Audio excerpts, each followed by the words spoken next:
हिंदी बोलने में शर्म आते हैं और इंग्लिश बोलने में इन्हें गर्व होते हैं। ये है हमारे देश के दोगले लोग जो कर्नाटका और महाराष्ट्र में हिंदी बोलने वाले लोगों को मारते हैं।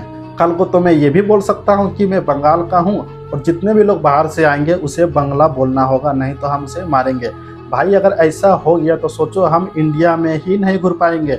ना तो हमें गुजराती आती है, ना तो हमें महाराष्ट्र आता है, और ना ही कन्नड़ आता है, ना ही तेलुगु आता है, और ना ही अदर भाषा आता है। अगर हम इंडिया में घूमना चाहते हैं तो क्या सबसे पहले हमको भाषा सीखना होगा, तब जाके उस राज्य में घूम पाएंगे? भाई ये कहाँ की राजनीतिक है। अगर हम इंडिया से बाहर भी घूमने चले जाएंगे तो हमें वहाँ पर एक प्रॉपर गाइड मिलेगा। हमें भाषा समझ में नहीं आते हैं तो हमें भाषा भी सिखाया जाता है और समझाया भी जाता है। लेकिन हमारे देश में इसका उल्टा होता है। यहाँ पे कहा जाता है कि तुम्हें अगर घूमने आना है महाराष्ट्र में तो सबसे पहले मराठी सीखना होगा। भाई ये क्या राजनीतिक है। सोचो कितनी घटिया सोच है इन लोगों की। हमारे ही देश में हिंदी से नफरत करते हैं और अंग्रेजी को गले लगाते हैं, जो कि हमारे भाषा भी नहीं है। याद रखिए ये वही हिंदी भाषा है जब आज़ादी की लड़ाई में लाखों लोगों की आवाज़ बने थे।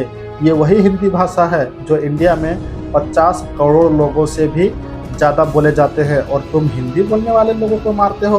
तुम्हारी उतनी औकात नहीं है। ये एक भाषा नहीं, ये हमारी संस्कृति है, हमारी पहचान है, और ये हमारे सर का ताज है।